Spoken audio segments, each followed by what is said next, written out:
to do a quick little discussion about how to decide what MIDI controller you may want to buy. Very often on the internet you'll see all sorts of comparisons about the features, things like that. And I'm going to look at it a little bit differently and focus more on the form factor. So the big one everybody talks about is the Launch Key Mini. And I mean, this is kind of from the Ableton point of view, I guess, and that's what I'm trying to get more into. So the thing is about the Launch Key Mini is that it's a mini, and the mini keys, and you know, I really do love the full-size keys. I have a full-size keyboard. I love those keys, the feel of them, and so on. And so I'm somewhat ambivalent about getting a mini. And so the thing I'm constantly comparing it to or trying to decide between is, do I get the mini or do I go ahead and get the regular Launchpad 25, right? But the thing is, it was always hard for me to conceive of, well, how will it work, just looking at the descriptions and so on. So what I did, I came up with this idea of making templates for things. So I just took some paper and the measurements and figured out, you know, hey, how big are these things? You know, here's that mini, here's exactly how big it is, and here's, so you can conceive of this and put it on your desk and see how it will look.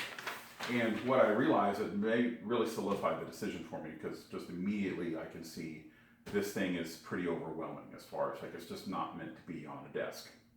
It may be obvious to other people, but, you know, myself buying my first MIDI controller, you know, it's hard to know what to do.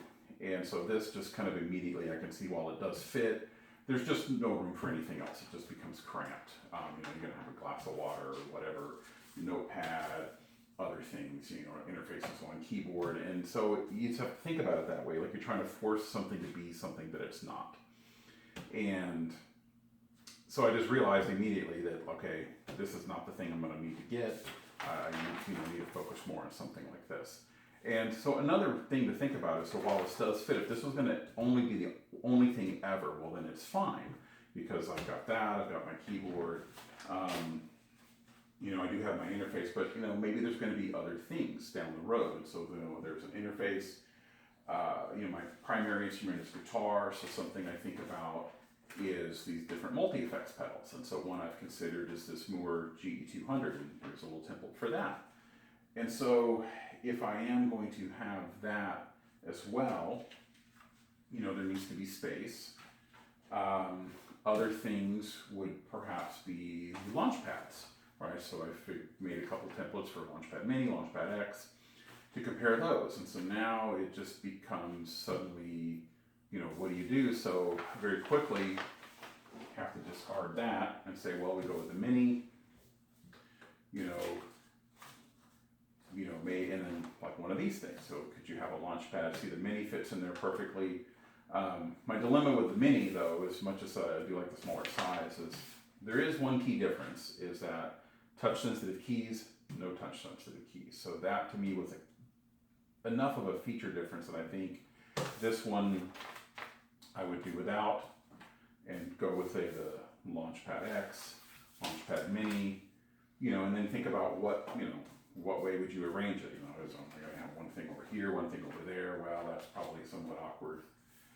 So, you know, you got to shove the keyboard over and say, oh, hey, there we go. See, now I can have both of these things together. Whereas if I had this, well, even like this, that's the only thing I could do. I mean, even if, well, if I do that, it would work, you know, but then now I'm like banging into the computer itself, and you know, there's just no wiggle room. And then, okay, then back to the guitar thing. What if I'm going to try to have this guitar in there somewhere? Here, let's move this to the side. Okay. So let's say that I'm going to have this, and so it's much more of a challenge this way. And you got to remember, with you know, there's going to be cables, all sorts of guitar cables, and this is honestly one of the smallest multi-effects, you know, that's usable. I would say most of them tend to be a lot larger. And some of those you probably would never put on the desk either, but this one actually does work well to be on the desk. I've seen a lot of people doing that. So again, that kind of pushes back to this, where, you know, you could, you know, so you still need to be able to get to, you know, your program, even though you've got the controller, and then, you know, where does the mouse go? You've got to have something for the mouse, or somewhere for your mouse to be. And so this kind of just feels like it gives a lot more flexibility of options, of things dealing with this. You probably don't need to mess with that too much. So see, you can have that be off to the side, just like the Focusrite is. And anyway, versus this, where it's just too big. The other thing is, would I really ever have so many things at the same time? Like, honestly, I don't know that I would try to have so many things at the same time. That sounds like a clusterfuck waiting to happen. So probably not, but I could definitely see where you might have, switch out two things where you have, maybe you have the guitar thing like that. And so, because you're just going to turn the effects on and off while you're playing, and then, okay, now you want to, put a little, some keys or something, and this does have a few pads in there.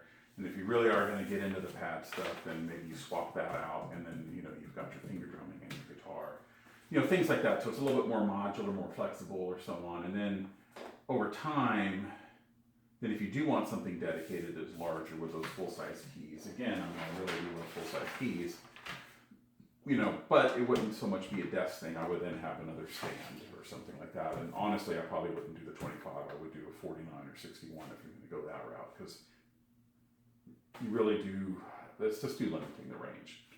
So for me anyway, I think if you're going to do that, although a lot of people do like these, I guess it just depends. So anyway, as I'm beginning my journey, I think I've essentially made my decisions of saying, I would go with that thing, as far as those goes. The touch sensitivity is a big deal killer. I really would love the smaller thing, but I think I would just end up not liking that those pads would, suck. So, and that's pretty dang small already, so I'm not going to worry about that too much. And then potentially something along those lines. Whether it's that thing or not, I really don't know. But, and it doesn't have to be these brands. It doesn't have to be Launch Key or Launch Pad. It could be any, Kai, whatever.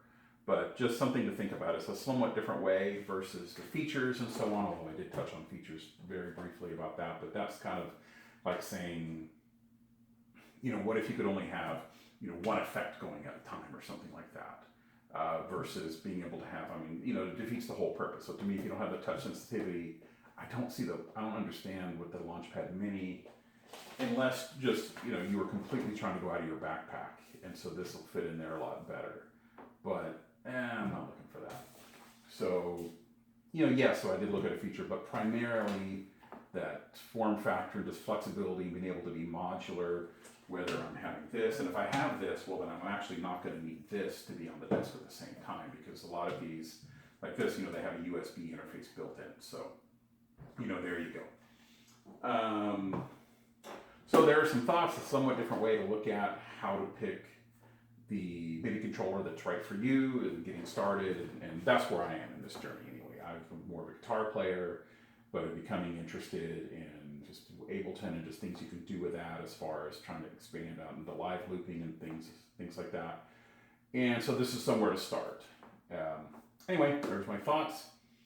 Yours might be different, but it gives you a different way to think about it. All right, thank you.